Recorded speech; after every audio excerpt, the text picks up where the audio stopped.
Welcome back to our fourth talk in the Discovering Our Dignity series. We have passed the middle point, and I want to thank you for persevering with this study. If you've got your study guide with you, please open up to lesson 14 for an outline of this talk, room to take notes, and questions for discussion or journaling. We're going to get to know Esther, a woman who made a remarkable mark on history, and hopefully be inspired by her to recognize that each one of us is here on this earth in this particular place for such a time as this. As we begin, I'm going to go out on a limb and trust that you aren't going to judge me, because you're probably going to want to. For ages, my girlfriends have made fun of me because I curled my daughter's hair every morning when they were little with a flat iron.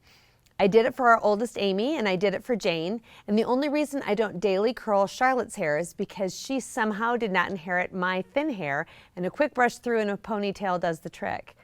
But with the other two girls, I started flat ironing their hair when they were about 4. You're probably thinking that's ridiculous. This is Jane as a second grader. Okay, I have to say, I think her hair looks so cute, and I know what a bunch of you are thinking. Her hair would look just fine even if you didn't flat iron it. That is exactly what my girlfriends told me when they said I was crazy for flat ironing it. So to prove that I wasn't crazy, I texted them this photo of what Jane looked like when she woke up in the morning. Seriously, this is how we started. But by the time she went to school, things had vastly improved.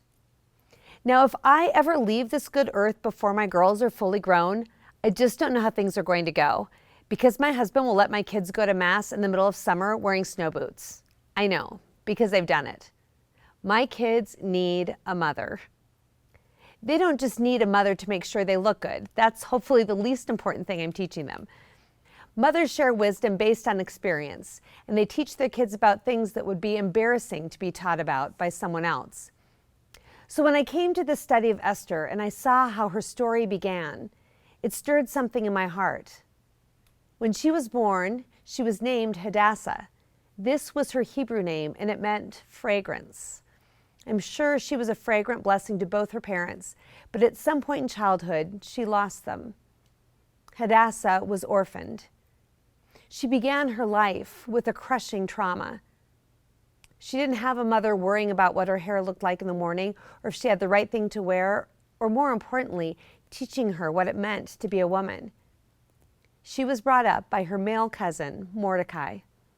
As we look at her story, we need to always keep in mind that this was her beginning. And the God of the universe looked throughout the whole Persian Empire and chose her to play a special role in his story of redemption. Her life experience would have made her desire for security greater than most people's. Losing both her parents would have intensified her desire to be able to count on people to be there for her. God was going to teach her that although people might come and go, he never leaves. He never forgets. He never stops caring. Her background cannot be separated from her story, nor can yours. Your past history, the things that God rescued you from, they are a part of your story. To ignore them is to ignore the power and reality of redemption. God is in the business of redeeming our pasts, of taking the things that have been hardest and often things that we are ashamed of, and using them as a key ingredient in the fulfillment of our personal destinies. Hadassah had a Persian name, which is the one more known to us, Esther. She is the only person in the book of Esther who has 2 names, which is perhaps a picture of her being torn between 2 worlds. Esther was a Jew living in Persia. Clearly, there was some kind of tension between the Jews and the Persians, seen by latter events, and also by Mordecai's command to Esther to not reveal her Jewish background. That she could have hidden her Jewish identity says a lot. There were so many dietary laws that typically a devout Jew would stand out in a pagan crowd. But the Jews had assimilated into the Persian culture to the point that many were unrecognizable. What should have made her stand out? What should make us stand out? We can relate to Esther, can't we? And that familiar tug between being a follower of Christ and just wanting to be like everyone else.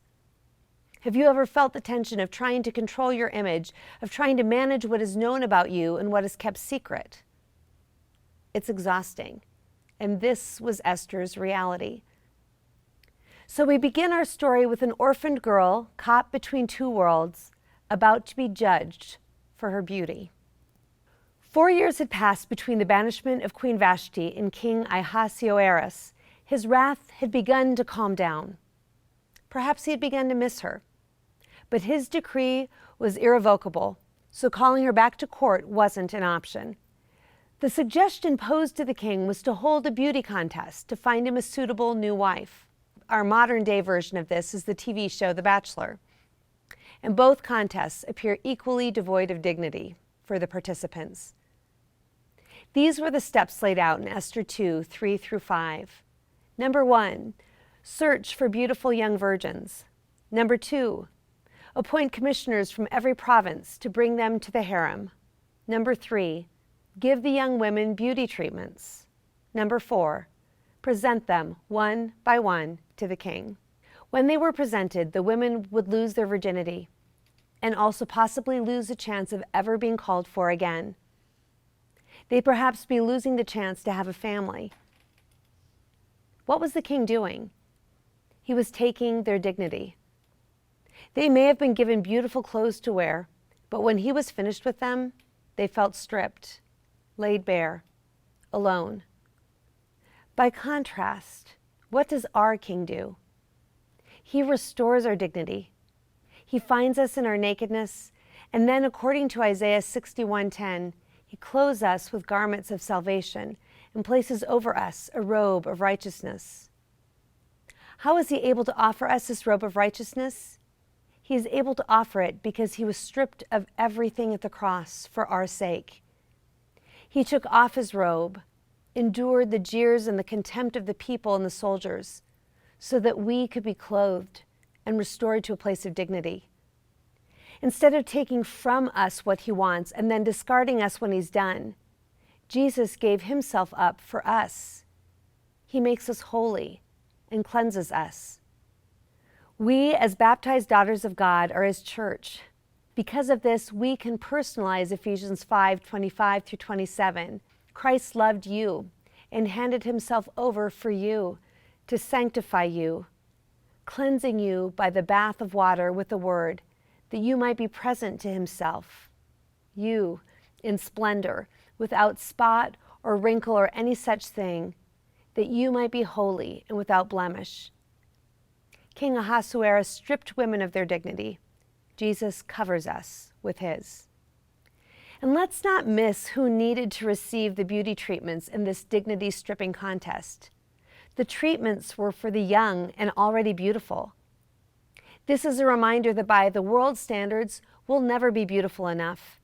There's always someone prettier or thinner, and even if you are breathtakingly lovely to look at, we know that it's a temporary state. Eventually, the aging process gets the better of all of us. We can slow the clock, but we can't stop it from ticking. Beauty is a multi-billion-dollar business, and society tells us you are only as valuable as you are beautiful, and we are offered product after product to help us become more valuable. As Christian women, do we have a choice in this matter? Where is our beauty and worth measured? We do have a choice, because our beauty, our worth, our value is not measured in front of the mirror. It's measured at the cross, and you've already been measured and considered complete and worth everything to Jesus. According to Colossians 2:10, we are complete in Christ. Because of him, there is nothing that we lack. Contemplate this truth from Mark Hart. You have a God who loves you so much, he would rather die than risk spending eternity without you. His love for you has nothing to do with your outward beauty. It has everything to do with your heart, which is irresistible to him. What is God attracted to? Outward beauty? Charm? Charisma? According to 1 Corinthians 1:27, God is attracted to weakness. God chose the foolish things of the world to shame the wise. And God chose the weak of the world to shame the strong. And God chose the lowly and despised of the world, those who count for nothing, to reduce to nothing those who are something, so that no human being might boast before God. This is not because it's noble to be weak. It's because in our weakness, there's more room for God's strength. Jesus takes our weaknesses, and because of the divine exchange that took place on the cross, he gives us his strength. Isaiah 53, 4 and 5 says, "It was our weaknesses that he carried, our sufferings that he endured. While we thought of him as stricken, as one struck by God and afflicted. But he was pierced for our offenses, crushed for our sins. Upon him was the punishment that makes us whole. By his stripes we were healed." He shared our weakness and took our guilt. In exchange, he offers us his strength and a fresh start. He chose each one of you and longs for you to experience the life he planned for you, lived by drawing on limitless strength. Time and time again, God chooses the most unlikely people to do significant things in his kingdom. Do you feel unqualified to do great things for God? Does the thought of stepping out of your comfort zone to serve him terrify you? Are you all too aware of your weaknesses and all the reasons why you aren't good enough? Then you are in the perfect position to be used by God. When we feel the least capable, we are most likely to rely on him. And then when he does amazing things through us, we know exactly where the credit needs to go. It goes to him and the quiet work of his Holy Spirit within us. Esther was one of the women waiting for her turn with the king. In Esther 2:9, we read that Esther caught the notice of Hegai. It says that she pleased him and won his favor. The fact that she pleased him had little to do with her sensuality and her beauty. Who was Hegai? He was one of the king's eunuchs, and he was in charge of the king's harem. Hegai the eunuch wasn't the only one whose sexuality had been toyed with. According to the Tyndale Old Testament commentary, 500 boys were taken from Babylonia and Assyria each year and castrated for service in the Persian court. Everyone's sexuality, and not only women's, were at the king's disposal. So if it wasn't her sensuality, what made Esther so appealing? Esther wasn't just appealing to Hegai. Verse 15 tells us that Esther won the favor of everyone who saw her. Esther must have had inner qualities that made her irresistible. Esther hadn't held on to many Jewish customs that would have revealed her identity, but she still stood out. It was her lovely inner qualities that made her unusual. And shouldn't this be the same thing that is said of us? We are to stand out, but not because we're drawing attention to ourselves. We're to draw attention to God. We may think we'll stand out most effectively if we thrust our theology at people who desperately need to understand and embrace it. But this rarely proves effective. In the words of Ray Stedman, when, because of your faith, your life too becomes perceptively different, when your reactions are quite opposite to what the situation seems to call for, and your activities can no longer be explained in terms of your personality, that is when your neighborhood will sit up and take notice. In the eyes of the world, it is not our relationship with Christ that counts. It is our resemblance to him. As we'll see, Esther was about to embark on the battle of her life. We too have a spiritual battle we face daily. It's hard to follow Christ and obey him in a world that considers many of those choices foolish, weak, and backward. But how do we fight the good fight? When we take a stand for Christ or simply quietly follow him, are we doing it in a way that resembles him? This is what counts in the eyes of the many people who are watching us. They don't care whether or not we say we have a relationship with Christ. They don't particularly care what we privately believe and practice.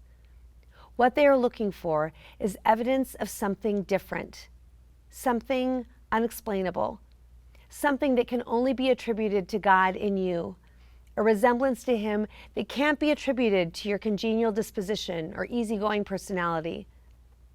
We live this way not so that we gain favor with people for our sake. We do it so that they would notice God. The beauty contest ended, and all the contestants waited to hear who was the one. The king loved Esther more than all other women, and of all the virgins, she won his favor and benevolence. So he placed the royal diadem on her head and made her queen in place of Vashti. I can imagine that her first thought might have been, why did he choose me?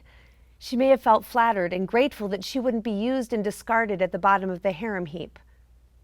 But it wasn't long after that she was given the crown that she probably asked, why did he choose me? And wished that she were in any position besides the hot seat where she found herself. Esther received word from Mordecai saying that the king's right-hand man, Haman, had arranged for the complete destruction and annihilation of all the Jewish people in Persia. The date for the Holocaust had been set, and letters were sent by courier to all the provinces to spread the news. According to Esther 2:12, the couriers set out to dispatch the news on the 13th day of the first month. This date was very significant, which we see by looking back to Leviticus 23, verses 4-5. There we read, "These then are the festivals of the Lord, which you shall celebrate at their proper time with a sacred assembly. The Passover of the Lord falls on the 14th day of the first month." This means that the couriers set out on the evening before the Passover. The news was received as the Jews celebrated Passover, their sacred festival celebrating their deliverance by God from the Egyptians. This meant that that very night, the fathers of each household were to retell the story of the Jews' rescue from the Egyptians. God's timing is impeccable. They received horrific news that day, but also a reminder that there was reason to hope.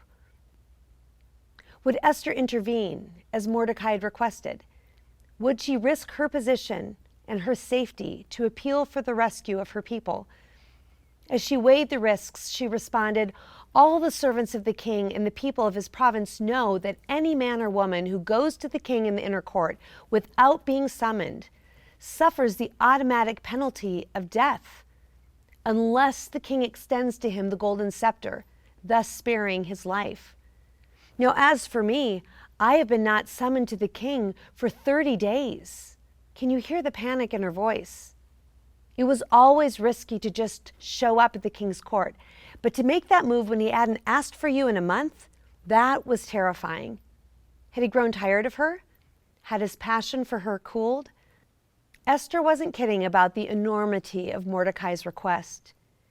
J.G. McConville wrote in his commentary on Esther, "To enforce the ban on the overbold, a squad of men armed with axes stood about the throne, ready to hack them down, unless the king in his mercy extended his golden scepter to restrain them." Mordecai sent this message in return: "Do not imagine that because you are in the king's palace, you alone of all the Jews will escape. Even if you now remain silent, relief and deliverance will come to the Jews from another source, but you and your family's house will perish. Who knows but that it was for a time like this that you obtained the royal dignity?" As much as Esther might have wanted to run and hide, this was her moment. It was no coincidence that she had been chosen as the Queen of Persia. God had been orchestrating events to set up the rescue of his people. Proverbs 21:1 was never more true than in Persia's beauty contest. Like a stream is the king's heart in the hand of the Lord. Wherever it pleases him, he directs it. King Ahasuerus had chosen Esther in the search for a queen, but God had chosen her long before that. She was placed in the royal family for a purpose, and so are you. You are royalty. You are a chosen daughter of the King of Kings, and your royalty runs through your veins because of the royal bloodline of Christ himself. We read in 1 Peter 2:9, "But you are a chosen race, a royal priesthood, a holy nation, a people of his own, so that you may announce the praises of him who called you out of darkness into his wonderful light." You've been placed on this earth at this specific time so that you can fulfill God's purpose for you in your generation. All of the wonderful opportunities you've had, ways in which you've been trained, things in your past that you were proud of, and things in your past that you were ashamed of, traumas that you've experienced, all of these things are a part of you. And God wants to use each one of them for a specific purpose. None of these things are coincidences. They are, in fact, the providence of God at work in your life. He has called you out of darkness into his wonderful light so that you can be a light on a hill that draws others to that same freedom and redemption. But to do that, we have to prepare and then put on our royal robes. As Esther prepared to go before the king, she asked all the Jewish people to fast and pray with her. She covered her head with ashes and mourned over her sin and the sin of her people. She went before the throne of God and begged him for mercy and help. She came to him in utter dependence, saying, "Save us by your power and help me, who am alone and have no one but you, O Lord." It was only after she had done these things that she put on her royal garments. She's a good example for us. In order to put on our royal robes, we have to get rid of the rags that we've been wearing. Ephesians 4:22-24 describes it in this way: "You should put away the old self of your former way of life, corrupted through deceitful desires, and be renewed in the spirit of your minds, and put on the new self, created in God's way in righteousness and holiness of truth." What aspects of your old self, of your former way of life, are still clinging to you? I challenge you to take them off and replace them with your royal robes. This was the defining moment of Esther's life, and it took enormous courage to put away her trust in her position, her beauty, and the king's protection, and instead cling to God's hand. She had to hope that the golden scepter would be extended to her, and by God's grace, it was. The king invited Esther forward, and after 2 banquets, much prayer, and total reliance on God, Esther made her request. Could the king please spare her life and that of her people? If only he could. The problem was the irrevocability of his original decree. By Persian law, his decree could not be overturned. He could add another decree to it, but no matter how much he wanted to, he couldn't take back his word. All he could do was issue a new decree, and in it he gave the Jews permission to defend themselves. The scheduled day of slaughter would not be taken off the calendar, but the Jews were allowed to fight back. The original decree had said all the Jews, young and old, including women and children, should be killed, destroyed, wiped out in one day, the 13th day of the 12th month, Adar, and that their goods should be seized as spoil. The second decree, issued at Queen Esther's request, said this: the Jews in each and every city could group together and defend their lives, and to kill, destroy, and wipe out, along with their wives and children, every armed group of any nation or province which should attack them, and to seize their goods as spoil through the provinces of the king, on a single day, the 13th of the 12th month, Adar. And on that day, the 13th of the 12th month, Adar, when the Jews had expected to experience slaughter, Esther 9:1 tells us that the situation was reversed. The Jews became masters of their enemies. The Jews were victorious. But we read 3 times in the 9th chapter of Esther that they didn't engage in plundering. The decree allowed them to kill and then seize the goods of their enemies as spoils of war, but they chose not to. Why? Perhaps they left it behind for the same reason that Abraham didn't take plunder from his victory. They didn't want their enemies to be credited with making them rich instead of God. But the day after the victory, Esther made a startling request. She asked that another decree be issued, one that would allow an additional day of killing. I don't know about you, but these Old Testament battles can be very hard to stomach. Suddenly, gracious Esther doesn't seem so gentle and lovely. Why would she have made this request when so many Persians were already dead? If we give her the benefit of the doubt, we could assume that she knew some of her enemies had escaped, and she wanted to ensure her people's safety. 75,000 Persians had died on the 13th day of Adar. We have to remind ourselves that the Jews were defending themselves. Those who died were only those who came out against the Jews. If we were to fast forward to a more recent time in history, perhaps we'd look at this battle a little differently. When the Nazis determined to annihilate the Jewish race, Many believed the lies they were told and obediently boarded trains. They had been told they were being relocated to work, but the trains never stopped until they were within the death camps. But in Poland, things were different. The Jews there were forced into a ghetto in Warsaw, and once inside, they fought back. They were outnumbered and overpowered by the Nazis, but they managed to hold them off for 23 days. But in the end, the Nazis entered the ghetto and blew it up, block by block. The resistance failed. But imagine if it hadn't. Imagine if the Jews there had managed to take 75,000 of their attackers' lives. Wouldn't we celebrate their victory? The connection between the book of Esther and World War II doesn't end there. It is said that any Jew found in a prison camp with a copy of Esther was killed. Yet the Jews within the camps wrote copies of it from memory. The story of Esther gave them hope that the same God who didn't forget his people when the Persians sought to annihilate them wouldn't forget them in the 20th century. The story of Esther gave them hope. It encouraged them to not give up. It reminded them that with God, anything is possible. When we read the statistics of how many Jews died during World War II, it may seem that their hope was ill-founded.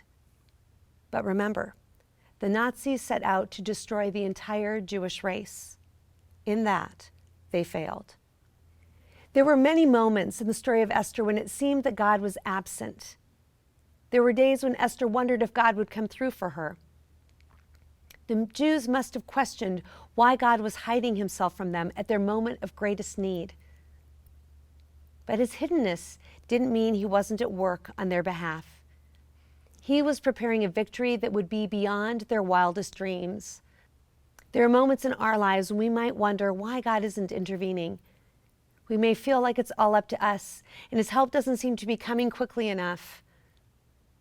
There are times that God swoops into our lives and fixes our problems without any of our help, and we all welcome that. It's painless. It's effortless. It's also rare. More often than not, God decides to partner with us. He calls his children to come and sweat it out with him.